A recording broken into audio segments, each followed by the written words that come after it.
राजस्थान में इन दिनों राजनीति में जो बयानबाजी चल रही है उससे स्पष्ट है कि अब सभी की नज़र आने वाले विधानसभा उपचुनावों पर है। अब 6 सीटों पर उपचुनाव होंगे। ऐसे में बीजेपी के नेता जो बात कहते हुए नज़र आ रहे थे कि बीजेपी के पास खोने के लिए कुछ नहीं है लेकिन पाने के लिए बहुत कुछ है, यानी कि पहले जिन 5 विधानसभा की सीटों पर उपचुनाव होने थे उनमें से बीजेपी के पास एक भी सीट नहीं थी, लेकिन अब बीजेपी के खाते में जो सीट थी उस पर भी उपचुनाव होने वाला है। तो अब ऐसे में बीजेपी के लिए भी ये चुनाव चुनौती से कम नहीं है। विधानसभा उपचुनाव से पहले मुख्य चुनाव आयोग ने हाल ही में राज्यसभा की 12 सीटों के लिए उपचुनाव की घोषणा की थी, जिसके लिए मतदान और मतगणना 3 सितंबर को होगी। माना जा रहा है कि इसके बाद ही विधानसभा उपचुनाव का ऐलान हो जाएगा, क्योंकि सितंबर के बाद से त्योहारों का दौर शुरू हो जाएगा। इस वजह से चुनाव आयोग त्योहार से पहले ही उपचुनाव पर फैसला ले सकता है। हालांकि इस समय के हिसाब से देखा जाए तो पूरे देश भर में, जबकि राजस्थान में तो मानसून की वजह से हालत बहुत ही ख़राब हो चुकी है। जनजीवन पूरी तरह से अस्त व्यस्त है, सड़कें पानी से भरी हुई हैं, इसके साथ ही आवाजाही के रास्ते भी बंद हैं। अब ऐसे में चुनाव कराना आसान नहीं होगा और इसीलिए चुनाव आयोग मानसून की बारिश के थमने का भी इंतज़ार कर सकता है। जैसा कि आप सभी जानते हैं कि राजस्थान में लोकसभा चुनाव के बाद 5 विधानसभा सीटें खाली हुई थी।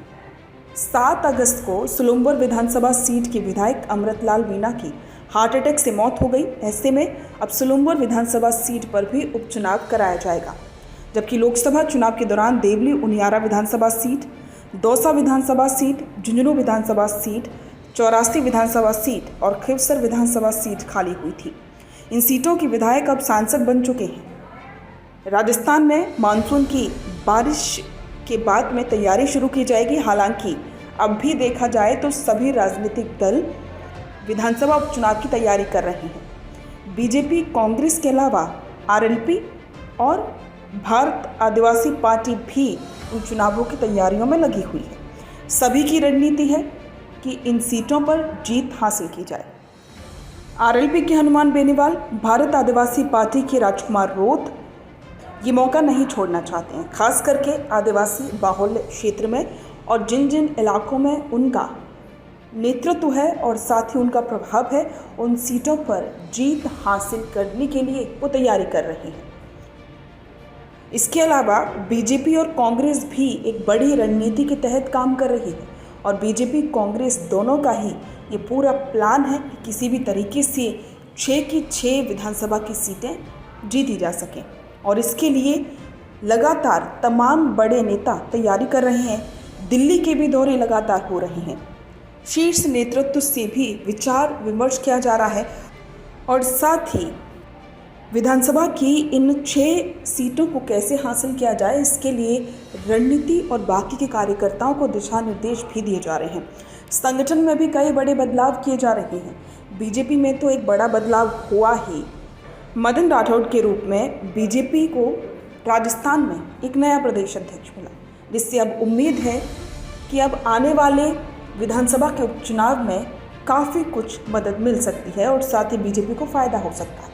इसके अलावा अगर कांग्रेस की बात करें तो कांग्रेस भी अपनी रणनीति में परिवर्तन कर रही है और इसके साथ ही संगठन में भी बड़े बदलाव इन दिनों किए जा रहे हैं। अब देखने वाली बात तो ये होगी कि कांग्रेस या फिर बीजेपी या फिर 2 छोटी पार्टियां आरएलपी और भारत आदिवासी पार्टी इस बार होने वाले विधानसभा के उपचुनाव में कौन बाजी मार पाती है।